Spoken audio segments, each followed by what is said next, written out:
Halo, kembali lagi dengan kami Java Football. Kali ini kami John dan Cuk akan ngosan ya. Ngosan kali ini kami akan membahas supporter Brigata Kurvasud dari klub PSS Sleman ini yang berawal mula dari 30 orang yang sampai sekarang menjadi mendunia. Nah, seperti apa perjalanan sejarahnya Brigata Kurvasud ini kita saksikan bersama.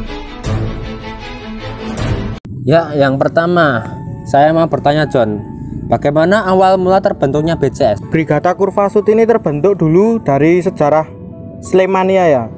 Brigata Kurvasud ini termasuk pecahan dari Slemania. Nah, Slemania ini dulu ada Ultras yang bernama Ultras PSS itu. Ultras PSS itu lalu memisahkan diri ke Tribun Selatan. Tribun Selatan di Maguwarjo dulu, Cuk, itu. Nah, di Tribun Selatan itu dari sedikit itu banyak frame-frame di situ juga sebenarnya dulu. Berawal dari frame-frame kecil yang berada di Tribun Selatan. Dulu frame-frame kecil itu bernyanyi sendiri-sendiri, Cuk. Enggak bernyanyi sama-sama dulu, enggak. Ketika frame-frame itu bernyanyi bersama-sama itu ketika waktu itu pertandingan hujan. Nah, hujan kala itu mereka berkumpul di tengah menjadi satu. Nah, dari tahun itu terbentuknya itu 2008 2009 sekitar tahun itu, Cuk. Tapi nama Brigata Kurvasud terbentuk itu pada tahun 2011, Cuk. Baru mulai nama Brigata Kurvasud itu tenar, Cuk, di masyarakat Sleman. Oh, berarti sekitar tahun 2008 2009 itu kayaknya era divisi utama ya. Ya. Itu awalnya kelompok itu berdiri di Tribun Selatan. Nah, itu ketika terbentuknya Brigata Kurvasud itu kesulitannya apa? Kesulitannya itu udah pasti ya. Dulu itu Tribun Maguwarjo di Tribun Selatan itu untuk tribun tamu, Cuk. Tribun tim tamu lawan. Jika melawan tim tamu seperti melawan Persikasi zaman dulu, melawan Persikasi ya otomatis Brigata Kurvasud harus menyingkir dari tribun itu, Cuk. Dulu kan Brigata Kurvasud masih kecil, Cuk, belum sebesar ini. Masih segelintir beberapa orang aja, masih beberapa frame aja. Oh, begitu tau, John. Oh, kalau yang ini pertanyaan yang kedua ya. Perjalanan pahit Brigata Kurvasud itu bagaimana, sih? Ya, pasti perjalanan pahit ini pasti banyak penolakan ya. Dulu munculnya frame baru atau munculnya supporter baru ini pasti menimbulkan konflik-konflik ya, baik maupun konflik di melawan internal maupun melawan lokal itu, dan tekanan-tekanan yang besar mungkin itu, Cuk. Dulu Brigata Kurvasud juga sempat pernah terusir, Cuk, dari Tribun Selatan, Cuk. Pernah bernyanyi di Tribun Timur karena saat itu ya tidak boleh sama sekali masuk di Tribun Selatan, Cuk. Memang perjalanan Brigata Kurvasud untuk sampai sebesar ini juga gak mudah, Cuk. Perjalanannya itu ya pahit manisnya itu setiap nonton bola itu pulang perang gitu ya udah biasa, Cuk, di sana, Cuk. Udah hal wajar lah kayak gitu. Tapi ya bisa sekuat ini ya itu hebat sekali. Oh, pahit ya dulunya ya. Enak sih sekarang generasi untuk BCS anak muda sekarang itu mereka tinggal menikmati saja usaha jerih payah para pendiri. Iya, Cuk, itu emang pahit sekali, Cuk, dulu, Cuk, Brigata Kurvasud. Misalnya itu para pendiri-pendiri itu kan waktu saya ikut forum di sana itu kan perjalanannya itu wah sampai bikin clothing sendiri untuk menghidupi tim, bikin merchandise sendiri untuk bikin aksi-aksi koreografi seperti itu, Cuk. Itu kan juga sangat mengenaskan sekali. Kabarnya mereka juga sering menjadi sponsor acara ya, event-event anak muda di Sleman. Itu bagaimana, John? Iya, Cuk, sangat benar sekali. Usaha Brigata Kurvasud untuk membesar ini juga sangat keren sekali menurut saya. Mereka itu sering menyponsori acara-acara yang digaungi oleh anak-anak muda di sana. Nah, lama lambat laun itu kan Brigata Kurvasud menjadi besar.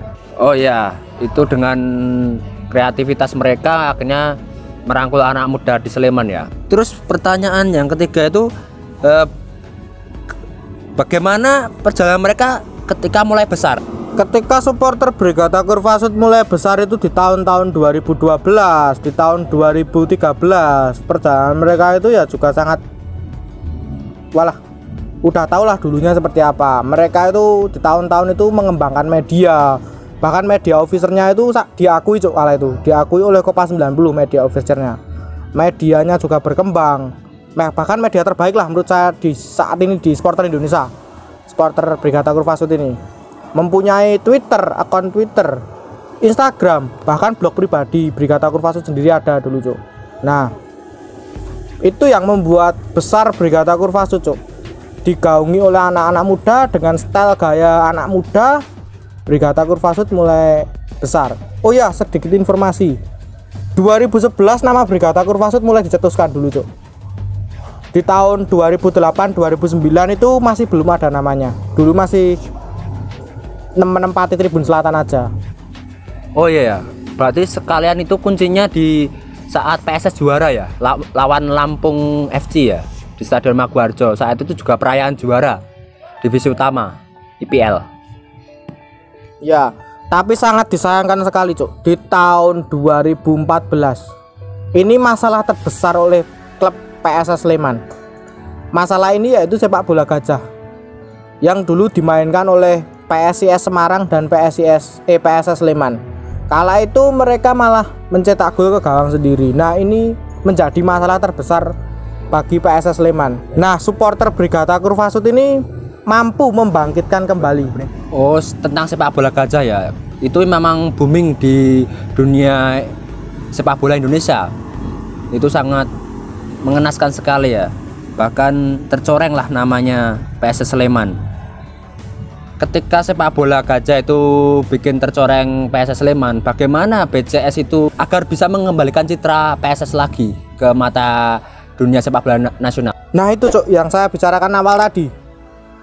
Sejak awal Brigata Kurvasud berdiri ini sudah mempunyai media-media yang baik, media officer yang baik.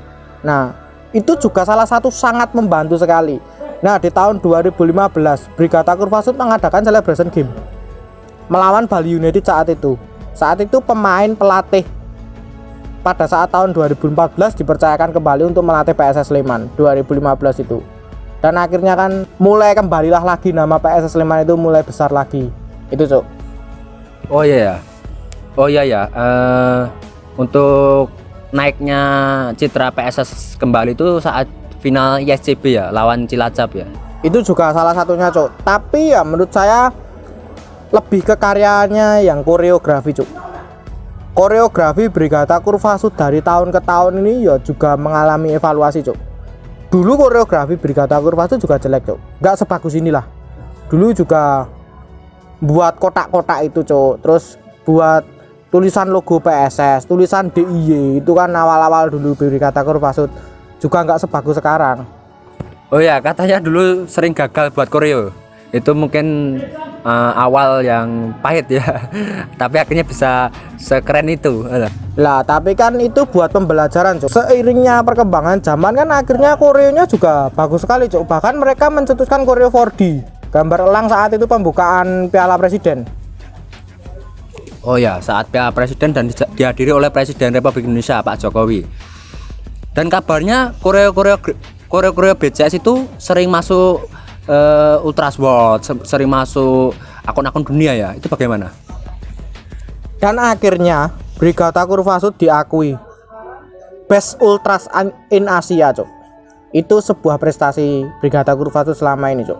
Itu juga nggak lepas dari peran-peran orang yang di dalam situ.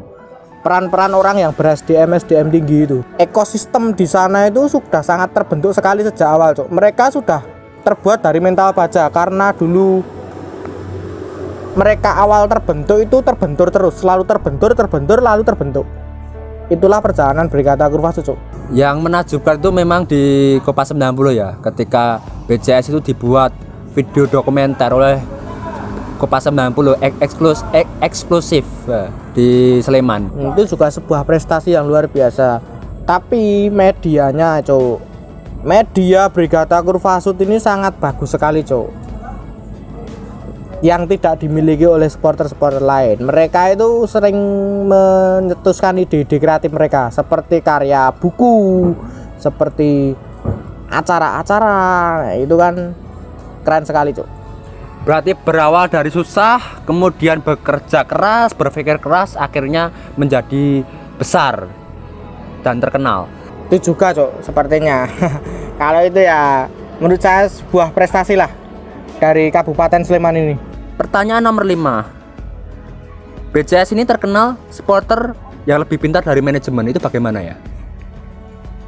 Ya memang, Cuk. Kamu pernah tahu isi 8 tuntutan Brigata Kurvasut itu tidak? Itu isinya itu sangat profesional sekali untuk klub. Ini saya bacakan ya. Yang pertama, pembinaan dan akademi usia muda PSS Sleman. Yang kedua, mes untuk PSS Sleman. Yang ketiga, lapangan berlatih. Ketiga ini harus dimiliki tim sepak bola profesional, Cuk. Gini, kita kan sering bahas sepak bola profesional ya. Kalau tidak memiliki ketiga ini kan ya juga percuma, Cuk. Ya sih, saya sangat salut ya ketika supporter itu pokoknya joget, pokoknya menangan, pokoknya pemain bintang. Tapi di Brigata Kurvasut ini malah memikirkan pondasi untuk klub profesional untuk masa depan. Nih, yang keempat saya bacakan lagi. Marketing dan business development.